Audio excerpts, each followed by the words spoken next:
હિન્દુ ધર્મમાં અનેક પ્રકારના વ્રતો અને ઉપવાસનું મહત્વ જણાવવામાં આવ્યું છે। મહિલાઓ પોતાના સૌભાગ્યની રક્ષા અને સુખાકારી માટે વિવિધ વ્રત કરે છે, ત્યારે હવે વ્રતો અને તહેવારનો સમય શરૂ થયો છે। પરિણીતાઓ અને કુંવારી કન્યાઓ જયા પાર્વતીનું વ્રત ખાસ કરે છે, કારણ કે માતા પાર્વતી અને ભગવાન શિવના આશીર્વાદથી તેમને સારો વર અને ખુશહાલ દાંપત્ય જીવનના શુભાશીષ મળે છે।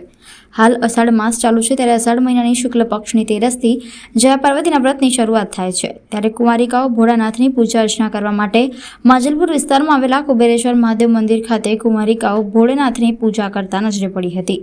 ધાર્મિક માન્યતા અનુસાર શિવ ગૌરીની પૂજા ઉપાસના કરવાથી અખંડ સૌભાગ્યના આશીર્વાદ મળે છે અને લગ્ન જીવનમાં આવનારી સમસ્યાઓ દૂર થાય છે। આ સાથે કુંવારી કન્યાઓના વ્રતના ફળ સ્વરૂપે મનપસંદ વરની પ્રાપ્તિ થાય છે।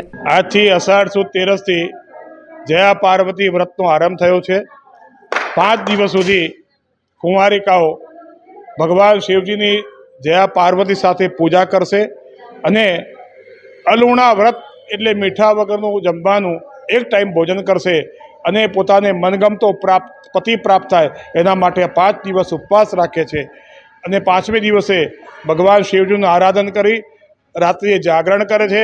5 દિવસ સુધી દીકરીઓ કુંવારિકાઓ આ ભગવાન શિવજીનું જયા પાર્વતી વ્રત કરે છે। ગૌરી વ્રત અષાઢ મહિનામાં ચાલુ થાય છે, તેરસથી ચાલુ થાય છે, જેમાં મહાદેવજીની પૂજા અર્ચના કરવામાં આવે છે। 5 દિવસ કુંવારિકાઓ ભૂખ્યા એક ટાઈમ જમીને ઉપવાસ કરે છે અને મહાદેવજીની અને જયા પાર્વતીજીની સારા વર પ્રાપ્તિ માટેની અર્ચના કરે છે, પૂજા અર્ચના કરે છે। આ ઉપવાસ એક જ વાર જમીને મીઠા વગરનું ભોજન જમવાનું હોય છે અને પૂજા અર્ચનામાં છેલ્લા દિવસે જે હોય છે જાગરણ હોય છે, જેમાં જાગીને મહાદેવજીની પૂજા કરીને બીજા દિવસે વ્રતમાં આવે છે।